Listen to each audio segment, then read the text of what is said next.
Hello everyone. So this is the slightly colder war Minecraft server guide in a way. So, in a nutshell, this thing should be coming out, give it around a month before the server releases, just so you kind of know what you're getting into and stuff. I will make it very obvious over this duration of time that even with whatever editing that is given to you by Caleb, it's not going to be very fun.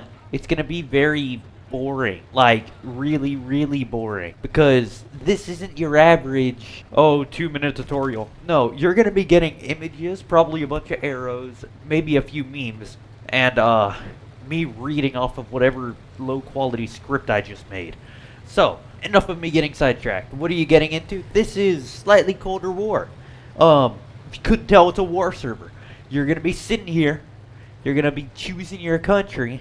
You're going to have the opportunity to start up businesses. You're going to have the opportunity to invade your neighbors. You're going to have the opportunity to do nothing and build a fortress. You're going to have the opportunity to exploit other people's stuff, blackmail them, and get rich. You can do just about anything. However, there will be limitations. That being said, world size. This is a 1 to 1,500 scale of the world. One block is, I believe, 1,500 miles.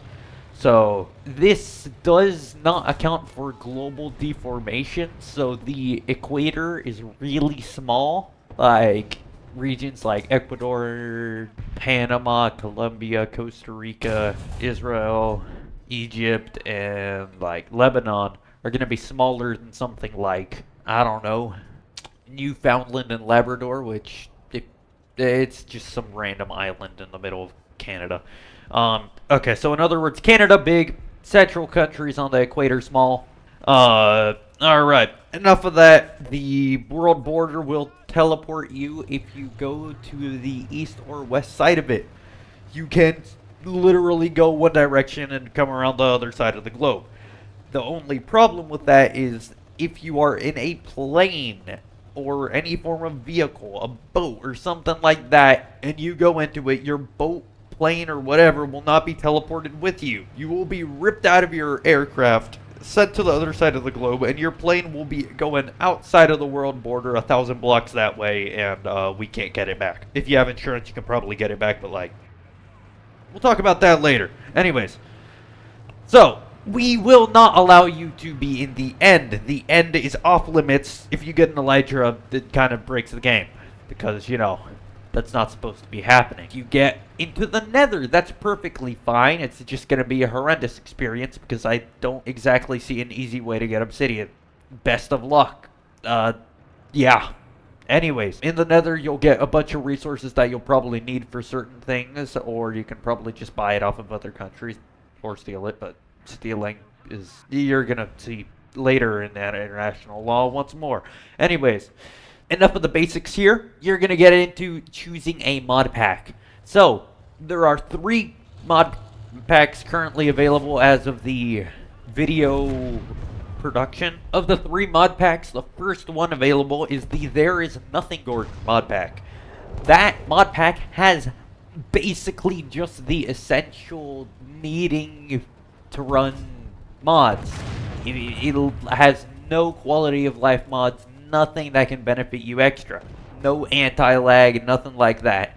The no add-ons mod pack is similar, but also, I should probably say now, the There Is Nothing Gordon mod pack is based off testing the laggiest of all of them. It will feel like you're, I don't know, gonna send your computer straight to a dungeon and it's just getting waterlogged.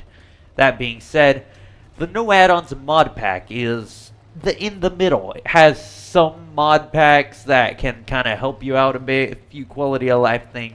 How do I say? It's a bit better, a few anti-lag stuff. The official mod pack has all of the above, a bunch of anti-lag, a bunch of quality of life, and shaders. You can disable the shaders if you want. Based on our testing, if you have the official mod pack and turn off the shaders, it is the least laggy of all of them. But I leave it to your own experimentation. Alright, this is where it gets a little bit complicated here. I will say that this is all person dependent. The summary of where your country is will, you can ask me, I'll tell you, but there are certain things. Landmines are in the server. Now, landmines come in two variations. Small landmines, which go off and probably will kill you and destroy a bit of the area, and large landmines, which will probably kill you even with a decent bit of armor and destroy a lot of the area. And they are found in certain areas across the world. Now, I can show you a general region of, yeah, they're in your country, or no, they're not in your country, but I can't tell you where they are exactly. That's it. There's nothing more that I can say on that.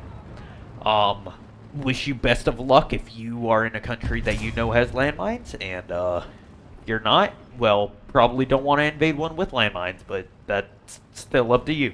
Alright, so enough of that. Let's get into the basics here. The controls. Now, if you really don't like listening to how to fix your controls and think it'll be boring, you can skip this. I don't care. Probably want to watch this on a faster speed anyway. So, there are certain controls you probably want to debind, and certain controls that you really need to debind.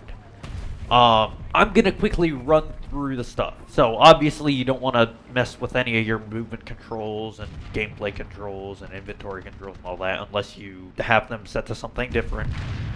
However, I will inform you that as soon as you go to the miscellaneous section, you want to swap advancements or achievements depending on how you think of them. It's going to be labeled as an advancement. You want to either debind that or set it to a random keybind, because for one of the mods, if you're flying an aircraft or something like that, a helicopter, a plane, you will use the key I and K for accelerating and decelerating, respectively, and J to turn left and L to turn right. If you press L, you're going to turn right and go off of your runway, and hopefully not into something important, because, you know, it's going to put you in that menu and you can't do anything about it. That being said, debind what you need to in there, rebind what you need to in there, and, yeah, best of luck with that one. I would recommend you scroll down through most of them. I'm just going to go over ones that are really important. Probably want to debind a lot of it, though. For essentials, this might not be in your mod pack depending on which mod pack you have, but there is a thing called Essential. It's the mod where you can kind of have a few quality of life things. I debind most of it. Chat peek might be important to some. Inviting friends also might be, but I just debind most of it. There is a zoom keybind, but there's also another zoom mod that may be in there called, I believe, Just Zoom. So if you don't have Just Zoom, you might want to bind that to whatever you would set as your zoom keybind. That being said, if you scroll down far enough, you will see something called, let's see here, Jack's Economy. Beneath that should be Just Zoom if you have it. If you don't, you can just use Essentials, and if you don't have that, I'd recommend getting either one, but it's completely up to you. Jack's Economy, you might be wondering what that is really quick. First off, we'll go over most of that later. Second, you don't necessarily need the... You shouldn't be too worried about the keybind for that, but you do need that in some circumstances. That being said, make sure you rebind everything for Oculus. If it's set to R for, like, reload your shaders, that would be bad, because each time you reload your gun, you're gonna get hit with, like, a flashbang, and that would not be fun. Please, just unbind all of that if you need to. Recommended for, what do we have here? Zero's minimap. I don't know what you would want for a minimap keybind, but I will tell you what is necessary for your immersive vehicles keybinds momentarily. You just don't want any of these overlapping here. So I don't know what you want your minimap settings or any of that to be. You can set your enlarge minimap to something that you wouldn't be using for anything else. Like in my personal instance, I have that to Z. Now, do not ask what my zoom keybind is. I'm not telling you because that would be probably very sad to many of you. You can debind as much as you need to in there, and as for the world map, you can also set the map setting and the open world map, which I have set to M. As for that, you can scroll down, and there shouldn't be anything else that you need to deal with. You might just want to unbind the rest of it. So, when it comes down to other things, such as the immersive vehicles controls, open up a single player or a multiplayer world and join it. When you join it, you will be given the option to, like, as long as you didn't rebind it in your settings, if you press the letter P, you will get this big box. Now, if to get out of it, you press escape. But you will press P and go to controls, and you can see general keyboard, aircraft keyboard, car boat keyboard. You can probably ignore all the joystick stuff. So, that being said, general keyboard, obviously you can see reload gun R and then custom everything, all that. Personally, I don't think it's important to rebind any of that. Car boat keyboard, you can check for yourself. Obviously, you don't want to rebind turn left, turn right, gas, brake, parking brake. Any of that you can kind of just leave alone. And then as for aircraft keyboard, you want to be careful, but you probably don't want to rebind any of it. You just want to know what they are, because if you see yaw right is usually L, and that's to turn right while on the ground. You can also technically drift with your plane in the air, but it's not too effective. Yaw left is usually J, and then pitch up S, pitch down W. It's just the average controls you would have. You probably want to pay attention to flaps. If you know anything about War Thunder or combat flaps, landing flaps, any of that stuff, that's your go-to thing. Obviously, you're going to have flaps all the way flat if you're not going to be kind of taking off, landing, turning, any of that. And then you want to angle it depending on what you want to do.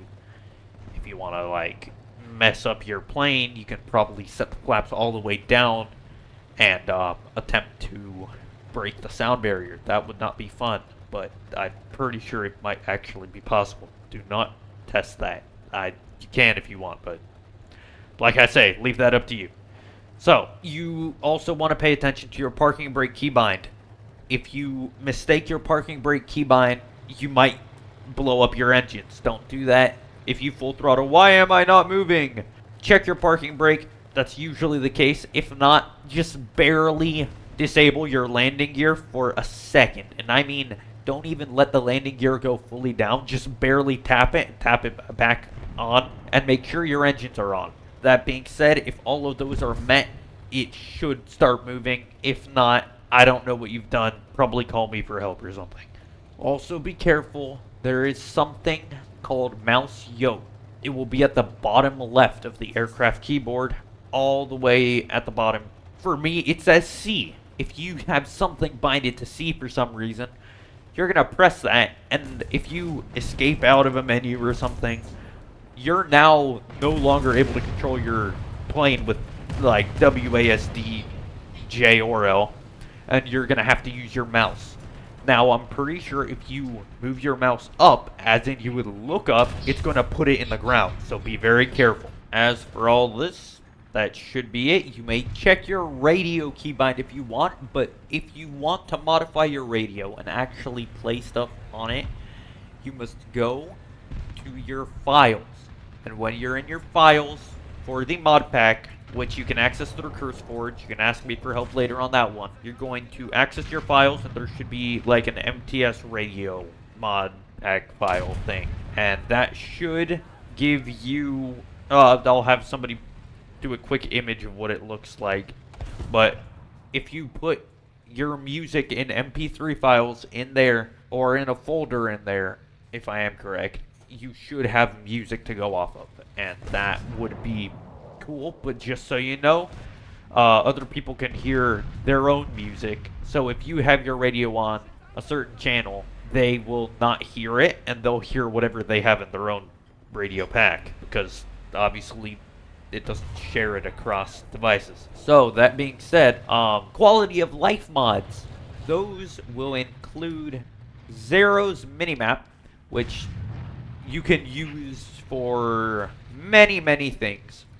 You can use it for going around the map, observing just like general landscape.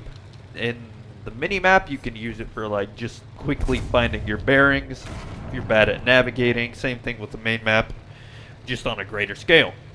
Now you can set waypoints, you can essentially find your way using that map. Just be careful that you do not set temporary waypoints and then like disconnect or something. And make sure that when you right click on the main map, do not share your location in chat. That would be bad. There will be settings that we will need to fix if you are using the mod, as it gives clear locations of where I believe certain entities such as anti-aircraft guns and other things are within your render distance, including players. If there are players within the area, you will see them, and that's not fun for anyone. So we're going to fix that, and then you may use your mod pack in peace or whatever. Anyways, enough of that. Now we will go to the next quality of life mod, JEI, just enough items. Now when you open up your crafting inventory, you will see it. On the right side of your screen, there will be 162 pages of items, blocks, and other things that you will be able to click and see how they are crafted, or right click to see what they are able to be used in crafting for. This includes stone cutting, block cutting, crushing, crafting, fuel, automated shapeless crafting, sawmills, I don't even know. Other stuff we have in here that I don't know what it is. Smithing table, smelting, bulk blasting. I don't know everything here. I see assemblers, I see arc furnaces. All of that stuff, you can see how they're crafted, how to use them. Some of the stuff, especially with immersive engineering, you won't be able to see how it's crafted, and you'll need to use a book. I believe it's an engineering book or something. Let me check. Yes, the engineer's manual.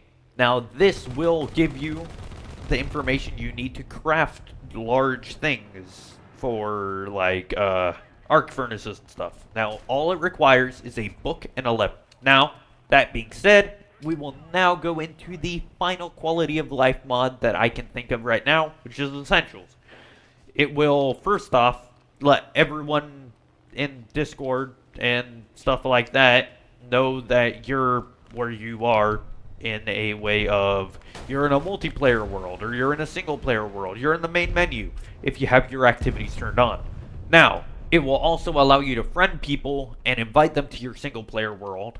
So essentially, you can turn your single player world into a multiplayer world. If you want more information on that, probably contact Caleb. You can friend people on it, you can message people on it. It's generally appears to be a good mod. We used it for some of the cinematics that you guys probably saw. If not, well, we used it there, even though you don't know what we're talking about here. That being said, that should be it. You can take screenshots with it. It's just a thing for social stuff, I guess. So, now we have another thing here. There will be, I want to say, a few hundred countries in this world, because each actual country that you see in the real world is divided up into its smaller regions so that nothing's really too powerful early game. Such as the United States has Confederate States, United States, Texas, California, Aztlan, which is Arizona and New Mexico, and Desert, which is northern Nevada and Colorado and Utah, if I am correct. Or half of Colorado. And Russia has like 12 or so different regions. China has another 12. India has like 14. Italy has like 8. I don't know.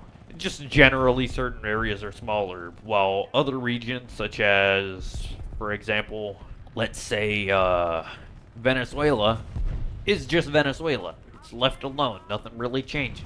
That being said, you will have two aspects to your country that we'll be going over later. Your capture points and your infrastructure. Infrastructure is less important and doesn't really matter as much. And capture points are very important. And every country has them. Capture points can also be referred to as cities. So, when it comes to economy, there is resources and money. You will get resources daily depending on where you are in the world. Now, some regions don't get resources. Many regions do get resources, but it kind of varies on what you get. Some regions may get gold, while others may get gold and coal, and other regions may just get coal, and others might just get diamonds. Now, there are maps for all of these. Please ask if you don't know what resources are available. Well, you probably don't need it. If you do need it, then you can ask. That being said, there is money. Money comes from your capture point populations. Your city populations, for every 2,000 people your country has, you will receive $1. Now, this is not a set number, as we will go over later. Ideologies can influence by a certain percent how much higher or lower you get from your income. There will probably be like a side-by-side image here of two separate ideologies and what effects they would have on a country. So, that being said, there is also the factor of not just that, but developing your cities, your infrastructure, and developing your infrastructure gets you more resources, and from your factories, if you build factories. Not everyone will build factories, it's pretty hard.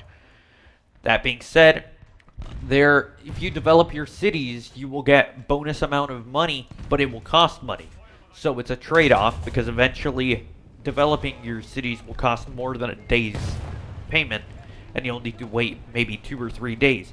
And if there's more important things you can be spending your money on, like let's say your neighbor is getting a stronger military and you need to buy, I don't know, a mortar, you might want to spend that money buying the mortar instead of upgrading your cities, unless there's other regions that you can like. I'm not here to guide your decisions on what to do in a conflict. It's just think smart about it. That being said, not only is there certain amounts of, let's say, taxes you'll get from that, is you can also change it using your laws and policies. Now, that will be covered over later, just like the rest. So, your city level, essentially, will be based on a certain calculation that will be put on the screen. I have a few different city tiers. Now, normally, you will be able to go from city tier 1 to city tier 8 without any issue other than having to sacrifice a few days of not getting as much money because you're spending more money developing your cities than you make on a daily basis. However, this can have a trade-off, as it will allow you to get more money each day.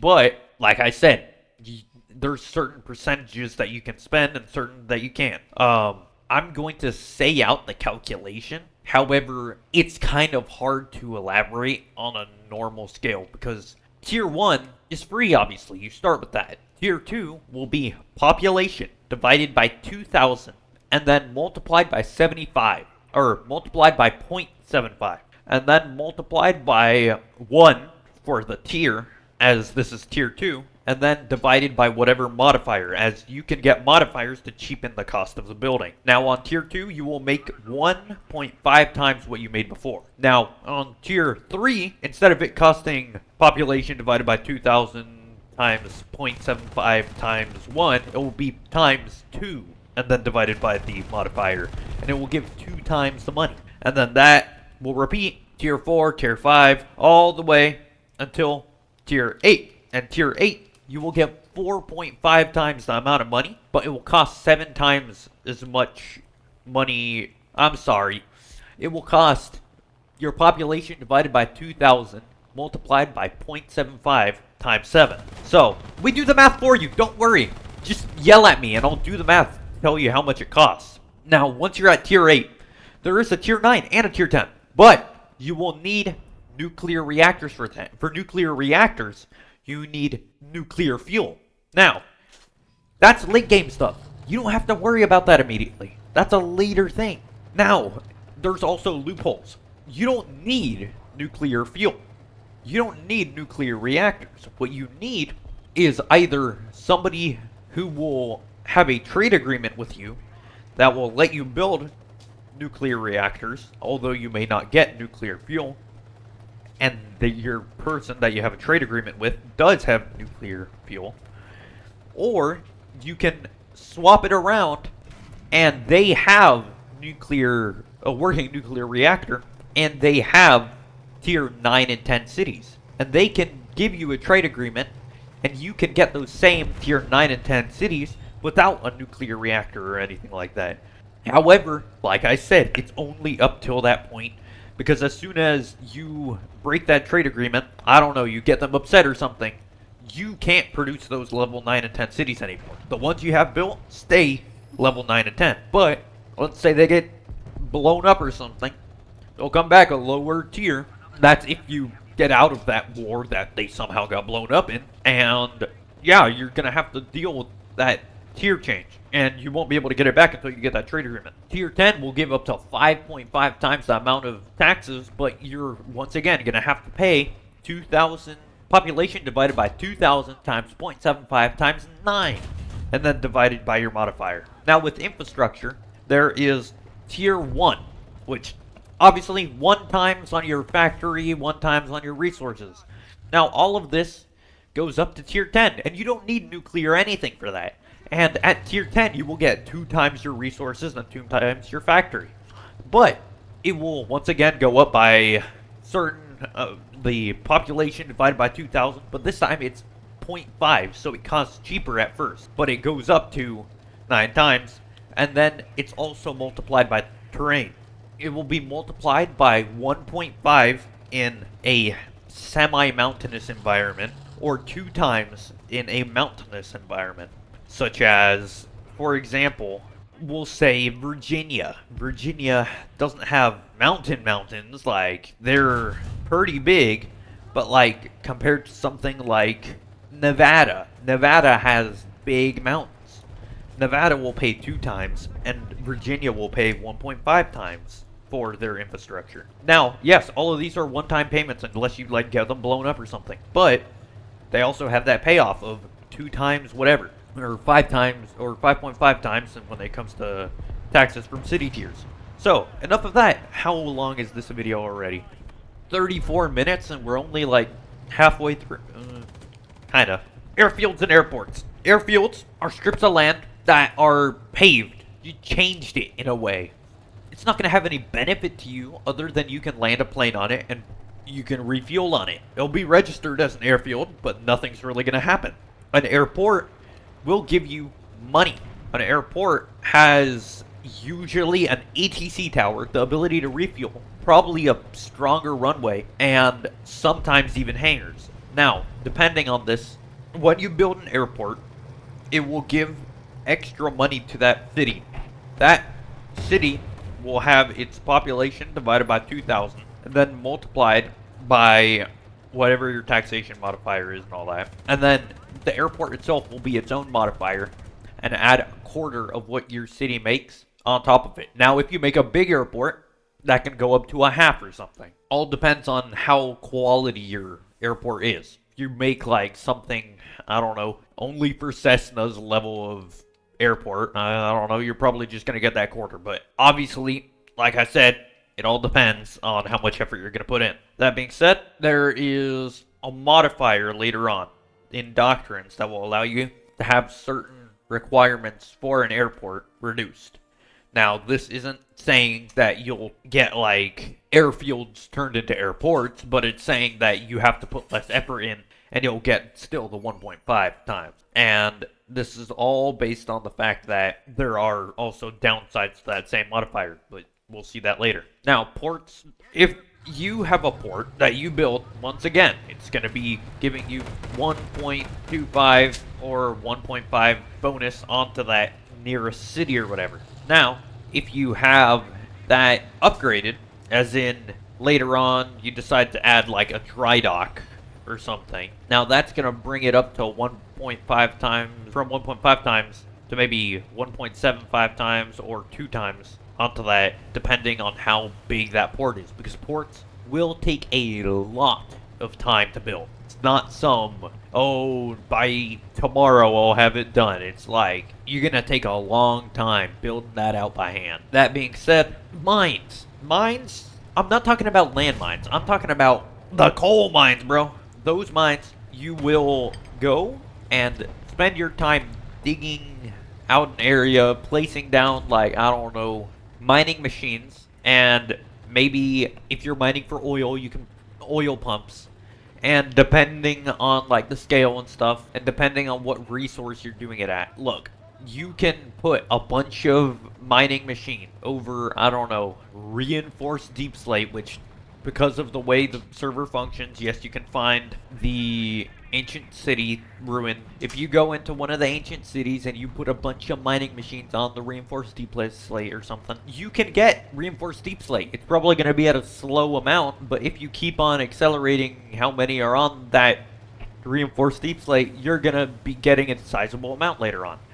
Now, if you go and put stuff in the middle of the desert, oil pumps, yeah, you'll get oil from that. Now, that's also only if you already produce oil in that region. If you don't, too bad. If you have oil in the ocean next to you, you can put oil rigs down. That's going to give you a lot of oil, but it's also going to take a lot of your time. You're putting time in, and you're getting resources out of it. This is all about those mines there. Make them look good. Factories, same thing. You build a factory, something that looks good. If it produces the object, actually, that's cool. You might even get more depending on how good it looks.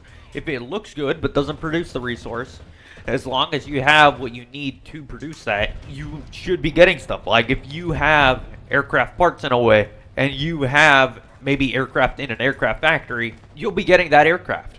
If you have a piston factory and it actually produces pistons, you might even get more if it looks good. You're gonna have to give it okay, there's two people you can come decide if it looks good or not. Probably me or the Cool Gen. The Cool Gen, he isn't essentially run as a nation, so he's not really in a country or anything. You can ask him for stuff, and depending on how good it looks, he can probably rate it there. So, alliances. Military alliance, you go, you sign an alliance, everyone now knows you have an alliance, good job. Hidden alliances do not stand up to the same standards, and you don't get credit for those. You don't get to jump into a random war without justification. But in a military alliance, your teammate can add you in or something. In a research agreement, none of the military alliance things apply. You just get to share the same amount of research. Like, if you make a nuclear power plant and you want your teammate to be able to build nuclear power plants and they don't produce uranium, they can make them, no problem. Factions. Factions cost $10,000 each and give you a building at the bottom of the World Trade Center. And you also get to hold faction-style wars where essentially you can have all your allies in that same faction together and go invade one guy, as long as just the faction leader declares war on him. However, yeah, faction states or whatever, the non-leader countries, they can declare their own wars on whatever they want without dragging the rest of the faction in, but the faction leaders decide who gets, like, directed the full force of that faction towards them. Now, if one member of the faction gets invaded, it will cause the rest of those members to have to go to war against it. Now, in terms of laws, laws are a different aspect of this.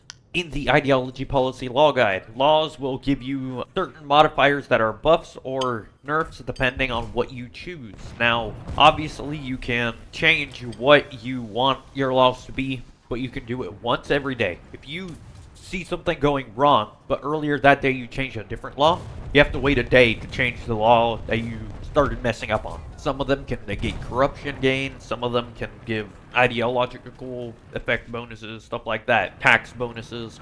Now, policies. Similar thing, can only enable or disable one every day. You can, like, have multiple on at the same time, but once again, it still takes 1 day to disable each one. Some of them give extra factory, some of them give all this other stuff. Most of them have different things, such as for the Public Service Act, you can't be in a prolonged conflict. You can't be in a war that's going on. You have, like, if a declaration of war has been signed, you can't really be in that conflict, or else you're unable to have that effect there. That being said, ideologies. Ideologies, they'll give bonuses, extra taxes, but usually they have trade-offs. Not all the time. Some of them give slight bonuses with no trade-offs. Some of them give a lot of bonuses with big trade-offs. Stuff like that. Now, I will talk about corruption gain, because a lot of people like choosing countries and see the, 1% corruption gain. It's 1% corruption gain, but in a way where it's not like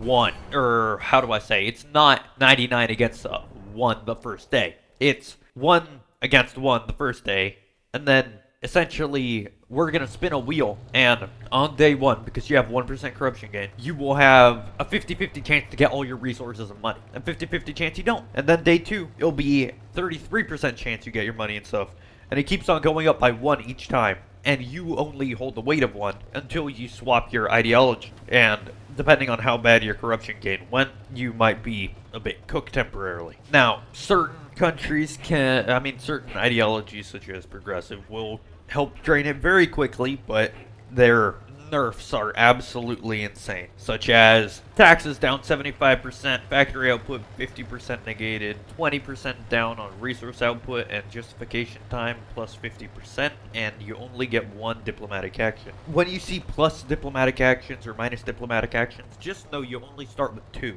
Now, depending on what you do, obviously some of them can get you up to 4, but there's massive trade-offs to some of them. So, be very careful with what you pick here. Ideologies can be changed once every 3 days. If you miss a change and it's like day 4, you gotta wait 2 more days. It's not like, my ideology can be changed and then you like wait until day 5 to try to swap it. That's not how it works, alright? So, warfare, you justify your wars and you capture your points, alright? Capture points are what appear to be some glowstone with a stained glass on top of them, and then sometimes surrounded by certain boxes of sea lanterns. And they have a flag on top of them and everything, and it's interesting looking.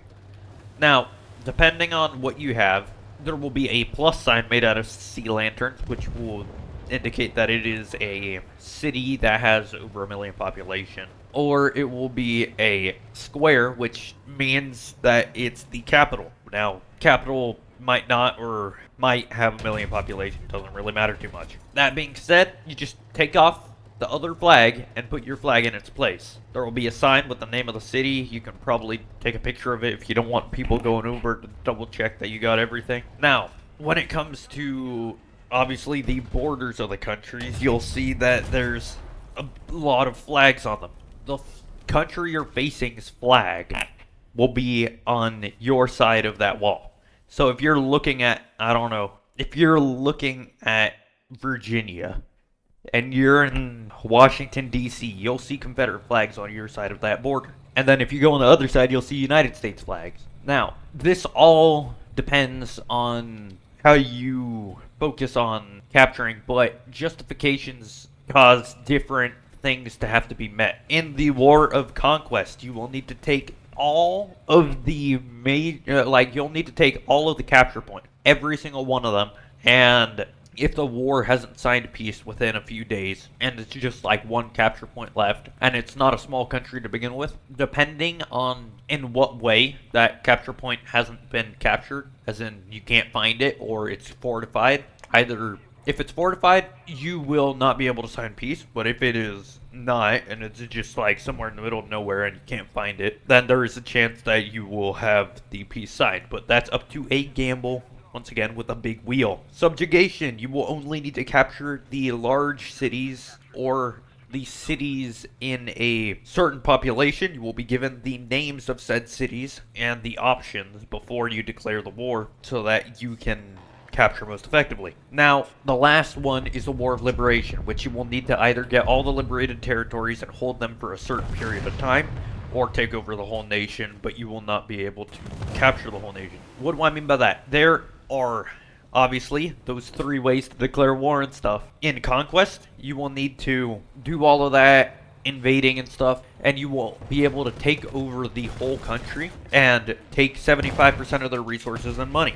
Now, if you decide not to take their whole country, you can do all of that and maybe even leave them with one city that they're going to be able to stay on and take their money that they generate from that one city for the next, like 25% of their money for the next up to 5 days. Now, in a war of subjugation, you can take over their whole region to an extent, but in a different manner. Instead of conquering their whole region and you get the land, you will conquer certain areas, but not all of the region. You will have to give them a larger area in a way, and they get semi-autonomy. They can be a puppet state to you, but at the same time, you can also demilitarize them for, once again, another 5 days. Or you can also choose to take their money and resources for a certain extent, or whatever they conquer. Now, if they want, they can try to declare war on a nation, but they need your permission. But they're, once again, with liberation, you can only liberate countries and take money and resources. You cannot take any of their land. You can also, on subjugation and liberation, enforce your ideology upon the nation you conquer. In the War of Independence, the evil 4th mode, you have to be puppeted to a country, and you will essentially invade the country that owns you, and either they will sign peace, or you'll fight and conquer all their capture points, and then they'll sign peace. However, I mean, you got defeated for a reason, so like, lock in. So, we're gonna get into borders and resistance now. With the borders, as you can tell, there's still land there that has the enemy's flag on them. Oh no, whatever shall I do with all that stuff? Okay, in most cases, that doesn't matter for countries that are not players and stuff. But if you conquer a player completely, you conquest them and take all of their capture points, there is nothing left for them. They're supposedly done. You may have to take down the wall that connects your country to their country, or at least replace all of their flags on that wall, and sometimes on their coastline if they have one, as they can still fight. They just don't have the ability to respawn in your region unless you have below 50% stability rating, which stability rating is voted on by the countries in the United Nations and how they view if your country's strong or if your country's like weak compared to their own and their neighboring countries. So, like I said, the war, you will need to tear down the wall completely, and then they will no longer be able to act as that country. They'll either have to leave or become a new country. But in a war of subjugation, they cannot act in the same way. If they are a puppet state, they only have to declare war of independence. But as a insurgency, I guess, they don't really get to spawn in the nation unless they get like funded with a bid or something. They don't get any of their money, they don't get any resources. They are either being funded by another country or they are grinding by like mining all the diamonds under your country or something to go invade you again, which they can't operate in any other country but either your country or a country that's sheltering them, which, I mean, I guess you might have enemies, yeah. That being said, there is the war engagement policy. So, if you decide that your neighbor has taken one step too far, they built a military base on your border or something, or they're violating the shipping route laws, or they're violating the shipping route laws or something by like going through a street you don't like, you can technically, without justifying war, attack them.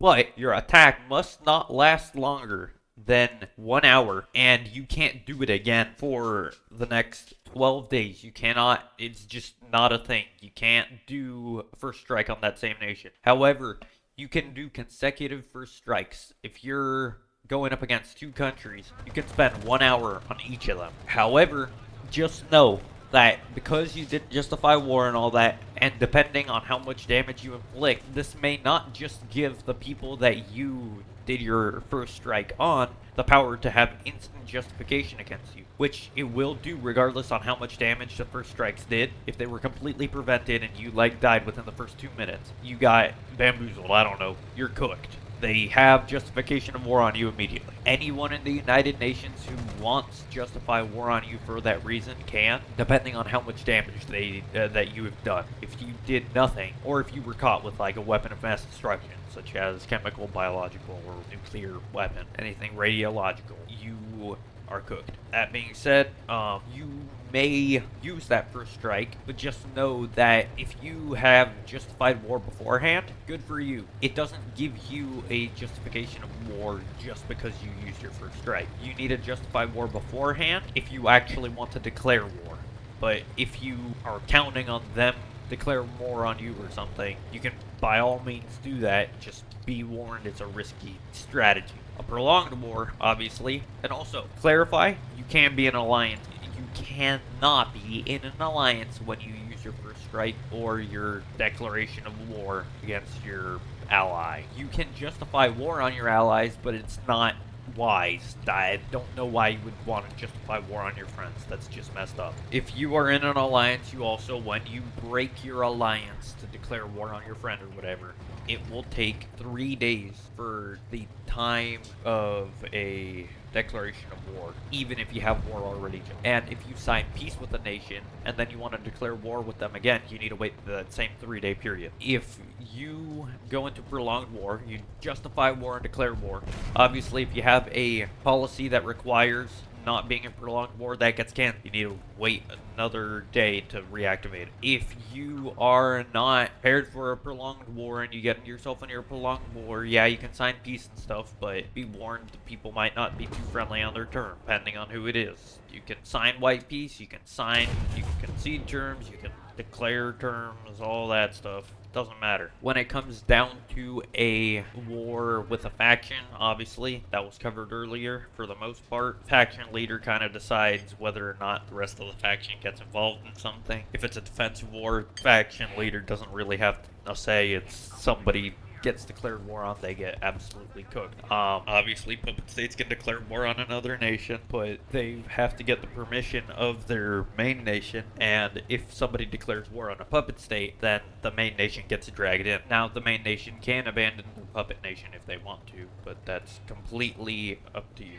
When it comes down to military doctrines, there are 4 things that will be covered. Operations. Operations usually change slightly based on the military doctrines you have equipped. It might take less time to get a military operation. Military operations take a little bit of time before they go into effect, and they only have a certain duration, and then they have a cooldown time. Now, certain ones can go, I'm not going to cover all of them. One of them can give like certain downsides, but most operations give positive. Now, doctrines, they give a lot of downsides and a lot of positives, and you need to focus your economy based on such things. Be very careful on what you do. You can have a lot of problems that way. There are boat doctrines, which lower the cost of, there is no downside to naval doctrine. It's just which ones get less positive. Now, in naval doctrines, there is submarine warfare, light flotilla, and Grand Fleet that will be covered quickly. Grand Fleet makes battleships and aircraft carriers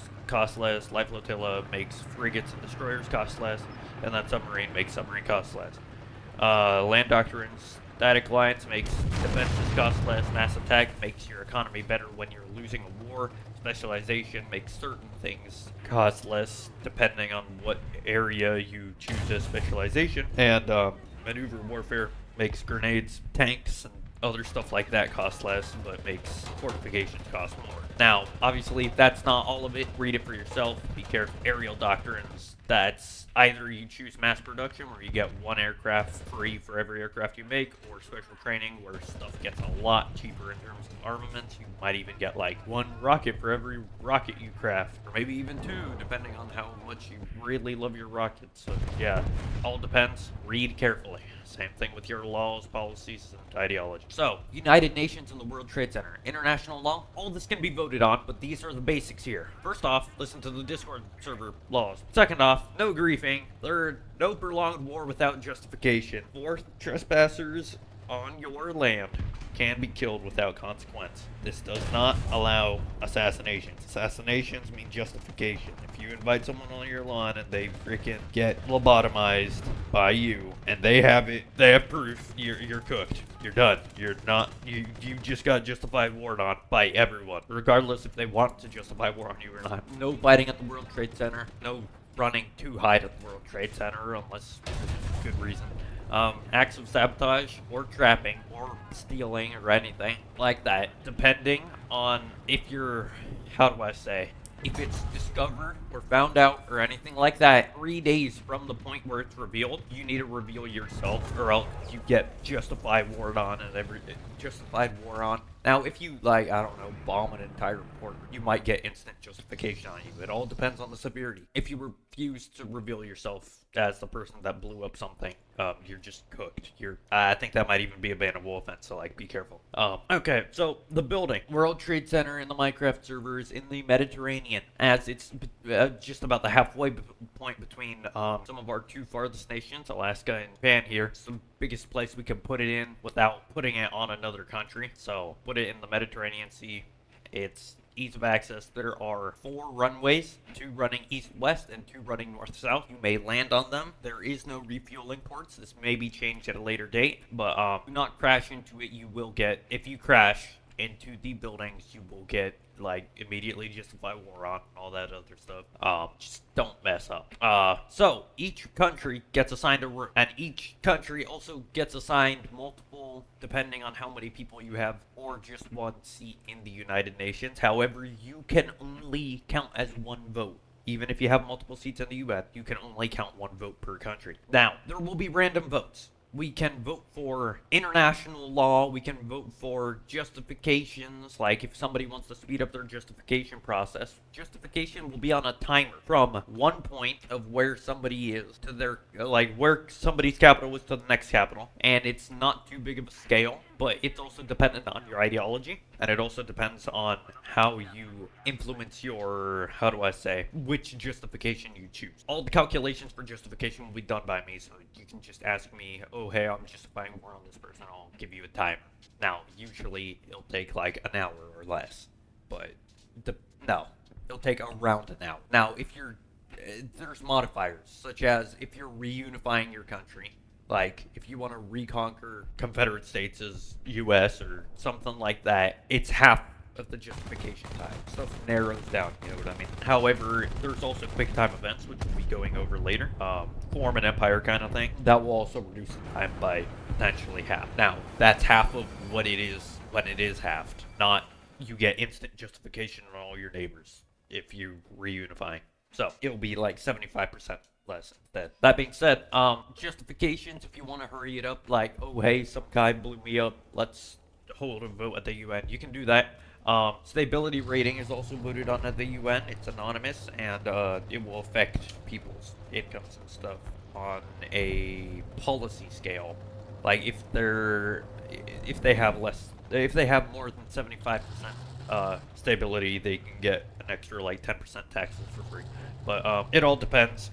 It'll take an average from all the voting. Random votes will occur if people want random things like, oh, hey, can we, I don't know. You guys come up with random votes, bro. I don't know. Can we hold, I don't know, some group annexation of Libya or you know what I mean? Just random stuff. You guys choose random stuff, the stuff will get voted on. Not saying that any of the stuff will be followed, but like I said, it's voting. It all depends. And then certain things, depending on how many people vote on it, how close the vote is, it'll probably be a 2/3 kind of voting thing. Like, depending on what is being voted on. Actually, the first vote might even be, do you want a 2/3 or a 1/2 or above 1/2 system for your votes to be counted as? That's done.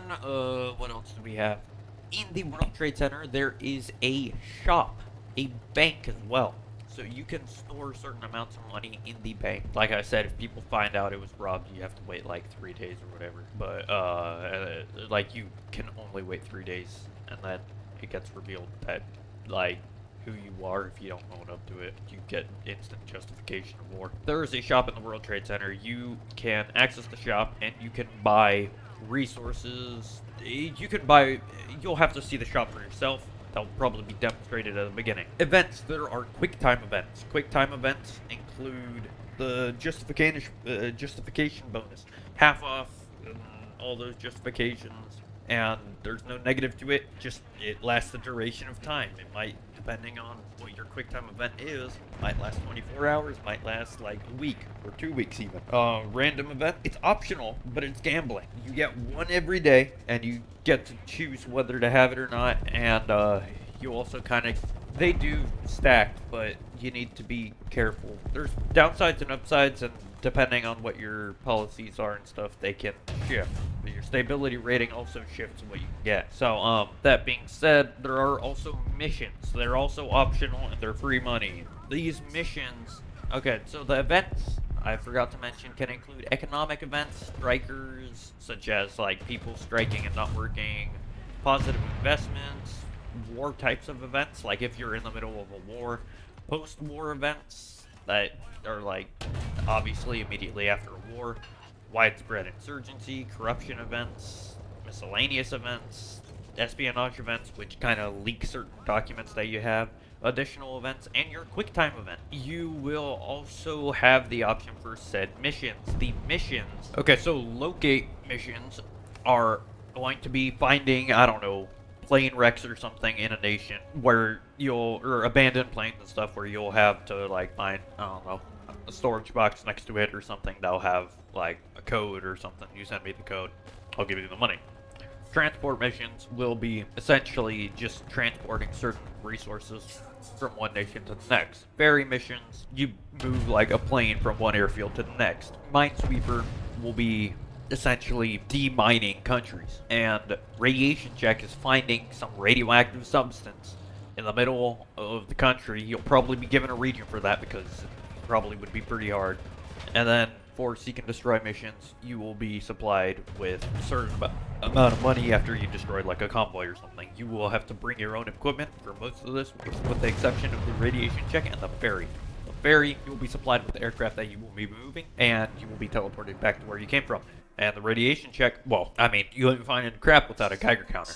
So we giving that to you too. Transport, you'll be given your resources, and the rest of them, good luck. If somebody's nation is used in a mission, they can get, like, if they, not like if you fly over a nation, and that nation doesn't care about you, you're still trespassing, and you can get shot down, no problem. If you're walking across that nation to get to your mission, you can get shot, no problem. If you go and your mission is a player-controlled mission, a player-controlled nation. First, you can't really explore in that nation, and they have the option to deny it, and it gets relocated. Or, they can get, for you doing the mission on their land, they can also get a certain amount of money.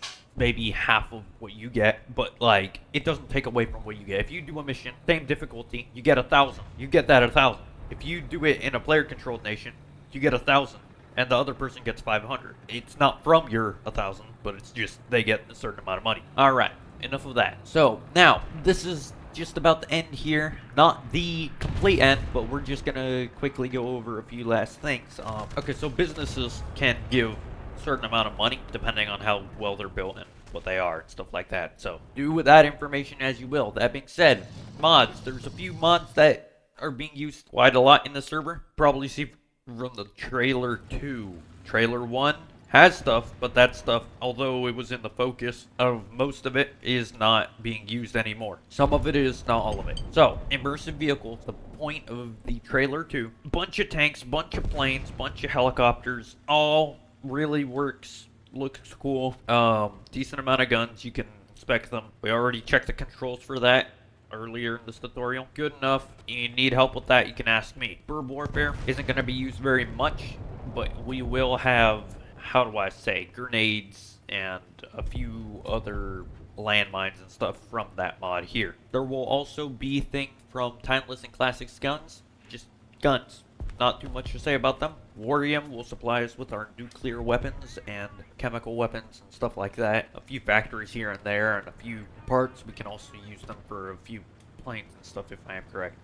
Planes and boats. Not a lot, but I haven't tested them too much. For create mods, there's schematics, which if you don't know anything about create, no problem. This thing is literally just a copy and paste into your world, but you need a cannon, and the cannon uses gunpowder, and you use whatever resources to build it, but it just builds it for you. In creative mode, that would just be a copy and paste without the cannon or anything like that. It's no problem. I can probably show you how to use most of that too. Create basics in a way that most people would understand. You would have to ask Caleb for most of it, but you go, you build some sort of factory thing, you like blow up everything, I don't know. You can make boats, I don't know. Caleb, I'm so sorry.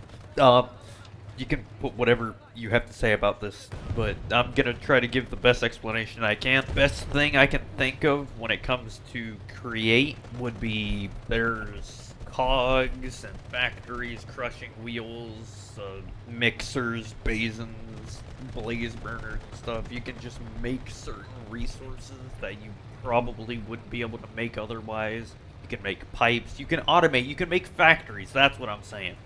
You need energy for those, so you can make like windmills, you can make generators, diesel generators in a way. You can make trains, you can make, I don't know, tanks. Look up create mod and you'll understand. It's like, yeah, something like that. Tanks, planes, boats, all that stuff. And then the broken bad mod.